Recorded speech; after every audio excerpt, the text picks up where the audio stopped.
따라합시다. 슬픔에서 기쁨으로. 아멘. 18장은 이제 구스에 대한 예언입니다. 구스, 에디오피아를 이야기하죠. 에디오피아라는 뜻은 검은 피부라는 뜻입니다. 그러니까는 구스 사람, 에디오피아 사람은 피부 색깔이 검죠. 모세가 아내가 죽은 후에 구스 여인을 취하였다가 비방을 받게 되기도 하죠. 이 구스 여인. 이 구스는, 에디오피아는 그 당시 나일강 상류 지역에 살던 나라였습니다. 지금도 그렇지만 이 에디오피아는 지금은 연약하지만 그때는 굉장히 강성했습니다. 이사야가 이 서지서를 기록할 때는 애굽의 25대 왕조가 바로 구스 사람입니다. 애굽을 집어삼킬 정도로 굉장히 강대한 나라였어요. 근데 이 나라를 향해서 이제 슬프다 이렇게 시작이 됩니다. 왜? 여기 1절 말씀에 슬프다 구스의 강 건너편 날개치는 소리 나는 땅이요. 여기 강은 나일강을 이야기하는 거죠. 그러니까는 에디오피아가 그 당시 많은 그 무역도 하고 전쟁도 일으키고 정복을 해서 그 주변 나라를 다 장악하고 있어요. 그러나 심판받을 것을 생각할 때에 탄식하면서 슬픔을 이제 이야기하고 있습니다. 오늘 구스에 대한 이 예언을 보면서 하나님께서는 슬퍼할 수밖에 없는 이 구스를 구원하는 기쁨으로 바꿔주시는 역사를 바라보게 됩니다. 늘 이야기하지만 심판 속에서 하나님께서는 구원을 베푸십니다. 여기 오늘 본 말씀은 1절에서 3절, 4절에서 6절, 그리고 7절에서 나눌 수가 있는데요. 세 부분으로. 오늘 먼저 여기 1절에서 3절은 따라합시다. 경고. 그리고 3절에서 6절은 심판. 그리고 7절은 구원을 이야기하고 있습니다. 자, 여기 1절 보겠습니다. 슬프다 구스의 강 건너편 날개치는 소리 나는 땅이야. 에디오피아 땅을 이야기합니다. 아주 왕성하게 마치 곤충들이 막 날개치는 것처럼 그렇게 활동적인 나라, 그 땅을 이야기하는 거죠. 오늘 여기 1절에서 3절 말씀을 배경을 여러분들이 좀 알아야 되는데 쉽지가 않습니다. 오늘 본문 해석이. 주석을 읽어봐도 여러 가지 해석이 나올 수가 있는데 그 당시 구스가 애굽의 왕조를 이룰 만큼 강성하게 갈 때에 천하무적이었죠. 그런데 신흥 국가가 일어나기 시작, 신흥 강국이 일어났어요. 그게 바로 아수르라는 나라입니다. 그게 두려운 거죠. 아무리 강한 나라라 할지라도. 그래서 여러 나라에 사신을 보내며 동맹을 맺고자 합니다. 그리고 유다 나라에도 외교 사절단을 보내서 우리가 동맹을 맺고 저 아수르를 물리치자. 너희들도 북방도 아수르에게 망하고 너희들도 힘들지 않느냐.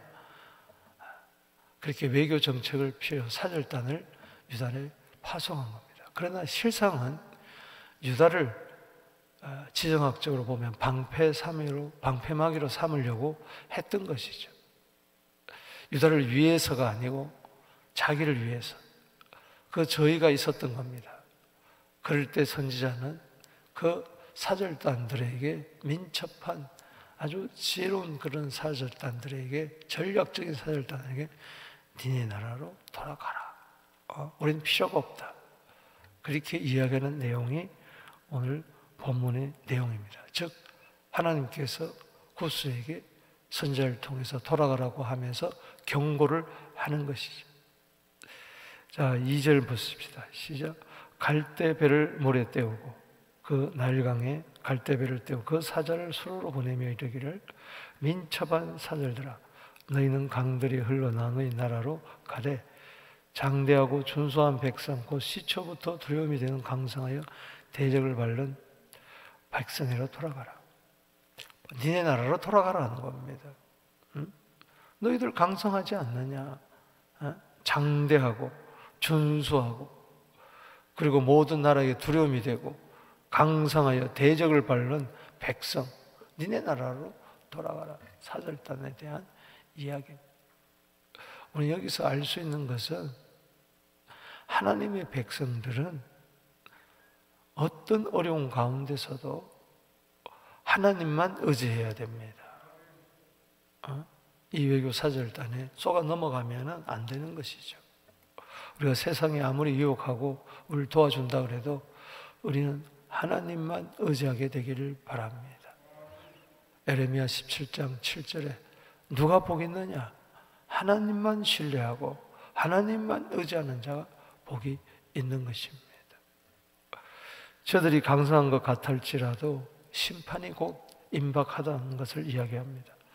3절에 세상의 거민 지상에 사는 너희여 산들 위에 기치를 세우거든 너희는 보고 나팔을 불거든 너희를 들을지라.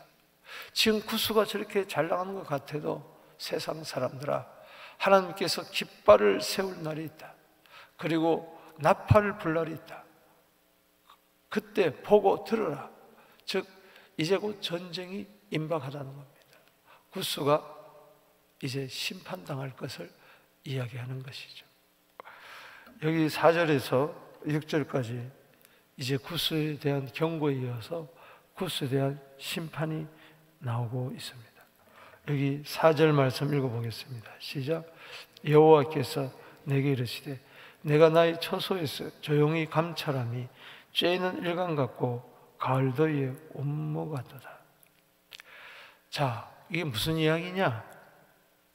하나님께서 구스를 심판하기 전에 폭풍 전야같이 하나님은 조용히 감찰하는 거예요. 그래서 모든 것이 일상에 어떤 큰 변화가 없어요. 쬐이는 일광 같고 가을 더위에 온무 같도다. 여전히 여름은 여름이고 가을은 가을이고 봄은 봄이고 겨울은 겨울이고 뭐 편안한 거예요. 구스에 아무 일어나지 않아요.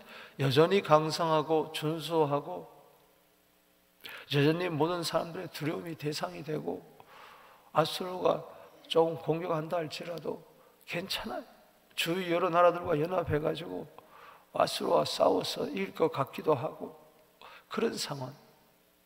따라합시다. 조용히 감찰하신다. 하나님은 두고 계시는 거죠. 어쩌면 이 조용히 감찰하는 시간은 무서운 시간이면서도 심판이 곧 일어날 직전이면서도 하나님께서 끝까지 이제 기다리시는 거죠. 그러나 하나님께서는 기치를 들고 나팔을 불 때가 온다는 것이죠. 어떻게 됩니까? 아무런 일상에 아무런 변화도 일어나지 않아요. 그저 아침에 일어나면 해가 뜨고 저녁에 해가 지고 또 자고 모든 것이 일상 변화가 없어요. 그러나 여기 5절에 추수하기 전에 꽃이 떨어지고 포도가 맺혀 있겨 나갈 때 내가 낫으로 그 연한 가지를 베며 퍼진 가지를 찍어버렸어. 구스에 대한 심판입니다. 구스가 아수르에게 침략을 당하고 망하게 됩니다. 6절에 산의 독수리들과 땅의 들짐승에 던져주리니 산의 독수리들이 그것으로 여름을 지내며 땅의 들짐승들이 다 그것으로 겨울을 지내리라. 전쟁 후에 곳곳에 심판 후에 시체들이 너불려져 있는데 독수리는 시체를 뜯어먹잖아요. 들짐승들이 잡아먹는 거예요. 그들의 먹이가 되는 거예요. 그래서 독수리들이 시체를 먹으며 여름을 지내고 들짐승들이 이 시체를 뜯어 먹으면서 겨울을 지낸다. 그게 비참한 심판을 이야기하는 것이죠.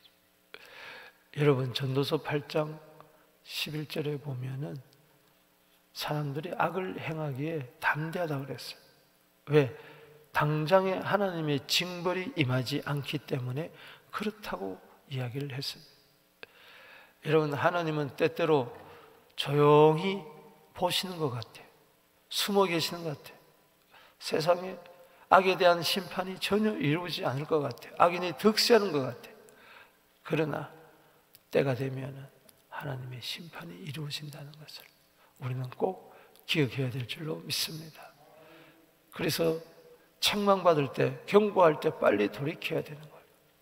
기고만장하면 안 되는 거예요. 그 수가 기고만장하다가 심판을 당하는 겁니다. 자기 가진 거, 부와 권력과 이런 거를 의지하다가 망하는 거죠. 잠언 29장 1절에 자주 책망을 받으면서도 목이 곧은 사람은 갑자기 패망한다. 피하지 못한다. 갑자기 패망한다. 우리는 구스에 대한 심판을 바라보면서 하나님이 조용히 감찰한다는 것이 우리에게 구원이 되어야지 심판이 되어서는 안 됩니다. 그리고 세 번째, 여기 7절은 구스에 대한 구원입니다. 읽어보겠습니다. 시작. 그때에 강들이 흘러나온 나라의 장대하고 준수한 백성 곧 시초부터 두려움이 되며 강성하여 대적을 밟는 백성이 만군의 여호와께 드릴 예물 가지고 만군의 여호와 이름으로 두신 곳 시온산에 이르리라. 이게 반전이 일어나고 있어요. 구스에 대한 경고 심판에 이어서 구스를 하나님께서 구원하시겠다는 겁니다. 그들이 시온산에 이르러 하나님께 예물 드리며 하나님께 예배하는 민족이 된다는 이야기입니다.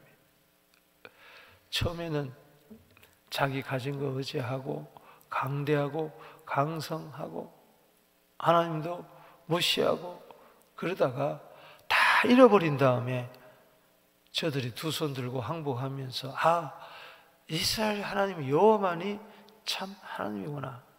모든 우상을 버리고 주께 돌아온다는 그런 이야기예요. 그때 구원의 기쁨이 차고 넘칩니다. 그때 슬픔이 기쁨으로 바뀌는 것입니다. 여기 강들이 흘러나누인 나라 구스의 장대하고 준수한 백성 시초부터 두려움이 되며 강성하여 대적을 밟는 백성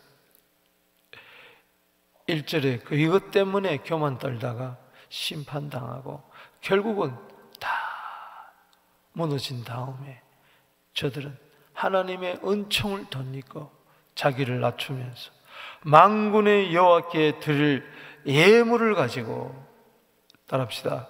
만군의 여호와께 드릴 예물. 자 보세요. 심판당할 때 모든 것을 다 잃어버렸어요. 그야말로 시체들이 독수리가 뜯어먹고 들짐승이 먹을 정도, 먹이가 될 정도로.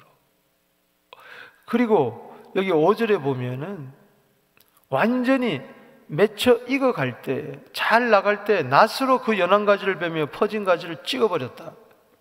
남는 게 아무것도 없는 거예요. 그냥 알거지가 된 거예요, 한마디로. 그런데도 보세요. 여호와께 드릴 예물은 있더라. 할렐루야. 이걸 묵상할 때 그렇구나. 여기서 다시 회복이 되는 것입니다. 할렐루야. 심판받아 모든 것이 다 부귀영화가 사라졌는데도 저들이 과거의 영화를 뒤로하고 이제는 정말 낮고 낮은 아무것도 없는 가운데서도 만군의 여호와께 드릴 예물을 가지고, 여러분 아무리 가난하고 아무리 어렵다 할지라도 하나님께서는 하나님께 드릴 예물을 남겨두신다는 것을 기억하게 되기를 바랍니다. 나는 어려워, 힘들어, 드릴 게 없어. 아닙니다. 그럴수록 하나님께 드릴 예물을 구별하십시오. 할렐루야. 심판받은 구수도 하나님께 드릴 예물을 가지고 있다면 우리 구원받은 백성들은 더더욱 감사 예물, 하나님께 구별하여 드리는 예물이 있어야 될 줄로 믿습니다. 만군의 여호와께 드릴 예물을 가지고, 거기다 줄을 치세요. 만군의 여호와께 드릴 예물을 가지고 만군의 여호와 이름 두신 곳 시온산에 이르리라. 저들이 예루살렘에 와서, 성전에 와서 예배드리는 민족이 된다는 이야기인 것입니다. 여러분, 구수에 대한 구원이 곳곳에 나옵니다. 시편 68편 31절에도 구수인은 하나님을 향하여 그 손을 신속히 들리로다.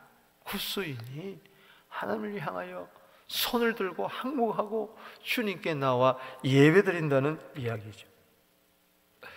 여러분, 이거는 메시아 시대에 대한 예언이에요. 7절은 하나님은 유대인만의 하나님이 아니고 이방인의 하나님이라는 것을 쿠스 에디오피아를 통해서 이야기하는 거예요. 여러분, 메시아 시대 어떻게 됐습니까? 예수님이 구원자로 이 세상에 오셨을 때 어떻게 됐어요? 이 예언이 성취되는 것이 사도행전 8장입니다. 사도행전 8장에 예루살렘에 핍박이 있을 때에 사람들이 흩어져 복음을 전합니다. 빌립이 사마리아 성에 가서 복음을 전합니다. 그 성에 큰 기쁨이 있습니다. 베드로와 요한이 와서 안수할 때 성령을 받습니다. 빌립이 표적을 통해서 하나님께 큰 영광을 돌리는데 어느 날 빌립에게 계시가 임합니다. 천사가 와서 너는 빨리 일어나서, 여기 있지 말고 일어나서 예루살렘에서 가사로 내려가는 그 광야길로 가라. 그래서 빌립은 순종하고 갔어요. 그 광야에 들어서니까 거기에 왜 마차가 하나 있는데, 수레가 있는데 보니까 거기 누가 탔어요? 에디오피아 8장 26절 이하에 보면은 에디오피아 여왕 간다그의 모든 국고를 맡은 내시가 거기 앉아있는, 그가 예루살렘에 예배하러 왔다가 다시 본국으로 돌아가는 그 시간에 성경을 읽고 있었는데 이사야서를 읽고 있었어요. 할렐루야. 이사야서를 읽고 있어요. 여러분, 내시를 그랬어요. 에디오피아 사람이라고 했어요. 흑인입니다. 내시입니다. 내시는 뭡니까? 환관 아닙니까? 거자 아닙니까? 하나님이 전에 이룰 수 없는 자예요. 그런데 그 이방인이, 에디오피아 이방인이 하나님을 예배하러 왔다 돌아간다. 이 놀라운 은총입니다. 할렐루야. 뜬금없이 나타났다. 그 딱 8장 36절 26절 이하에 딱 한 번 나오는 사건 아닙니까? 그러면서 그가 이사야를 쭉 읽는 가운데 아마 오늘 18장도 읽었겠죠. 구수인에 대한 이야기. 그리고 53장에 와서 그는 종회장에 이르러서 그는 의아해합니다. 왜? 하나님께서 메시아를 보냈는데 그가 찔림은 우리가 허물을 인하며 상함은 죄악을 인합니다. 그가 징계를 받으면 우리 평안을 누리고 채찍으로 남을 떠다. 우리는 각기 제 길로 갈 거는 여호와께서 우리 무리의 죄악을 그에게 담당시켜다. 그 메시아는 도살장에 끌려가는 양과 같고 털 깎는 자 앞에 있는 양과 같은데 입을 벌리지 않았다. 그냥 가만히 모든 죄를 담당하고 가는, 가만히 보니까 이 사람이 구원자인데, 이 메시아인데 도대체 이 메시아가 누군가 하고 곰곰이 생각하고 있을 때에 빌립이 딱 닥치는 거예요. 그래서 빌립이 그에게 해석해 줍니다. 당신 뭐하고 있습니까? 예, 성경 읽고 있습니다. 오늘 보니까 이분이 누굽니까? 세상 죄를 지고 가는 이 어린 양이 누굽니까? 바로 예수. 할렐루야. 그럴 때 깜짝 놀라면서 구수인이 예수를 믿고 구원 얻는군요 하면서 그 자리에서 세례를 받습니다. 할렐루야. 빌립이 세례를 줘요. 그래서 여기 사도행전 8장 39절에 보면은 둘이 물에서 올라올 때 성령이 빌립을 이끌어 가버렸어요. 순간적으로. 그리고 내시는 기쁘게 길을 가므로, 따라합시다. 내시는 기쁘게 길을 가므로, 내시는 구원의 기쁨이 넘친 거예요. 할렐루야. 여러분, 예수 외에는 기쁨이 없습니다. 이사야 61장 3절입니다. 시온에서 슬퍼하는 자에게 화관을 주어 그 죄를 대신하고, 희락의 기름으로 슬픔을 대신하고, 찬송의 옷을 입혀서 근심을 대신한다. 아멘이십니까? 시온에만 오면은 하나님께서는 죄 대신 화관을 주시고, 슬픔 대신 기쁨의 성령의 희락의 기름을 부어주시고, 근심 대신에 찬송의 옷을 입혀주셔서 의의 나무로 하나님 집에 심어줘서 하나님께 영광을 나타낼 자로 일컬게 될 줄로 믿습니다. 말씀을 믿습니다. 구수에 대한 경고 통해서 배우는 것은 우리 예수 믿는 사람들은 절대 세상과 짝하지 않아야 된다. 아멘. 아무리 힘들고 어렵더라도 세상 뒤에는 마귀가 숨어져 있습니다. 계략이 있어요. 넘어가서는 안 된다. 그들을 돌려보내요. 끊으라는 거예요. 구수의 심판에서 보는 것은 하나님이 조용히 감찰하니까 심판이 없는 것 같지만 아니다. 자주 책망을 받으면서도 목이 곧으면 갑자기 패망한 수가 있다.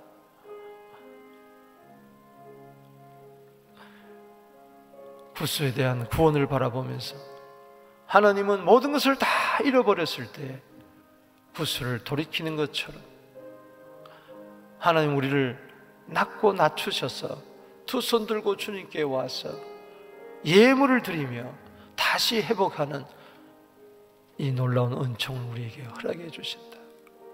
여러분, 1절은 슬픔으로 시작되지만 7절에 기쁨으로 끝납니다. 오늘 여러분 마음이 슬픕니까? 근심이 있습니까? 무거운 짐이 있습니까? 예수 앞으로 오십시오. 예물을 드리십시오. 예배를 드리십시오. 반드시 회복의 은혜가 있을 줄로 믿습니다. 이 이방인을 사랑하는, 이방인을 구원한 이 복음을 오늘도 세계 땅끝까지 전하는 기쁨의 소식을 전하는 우리 모두 되기를 주 이름으로 축복합니다.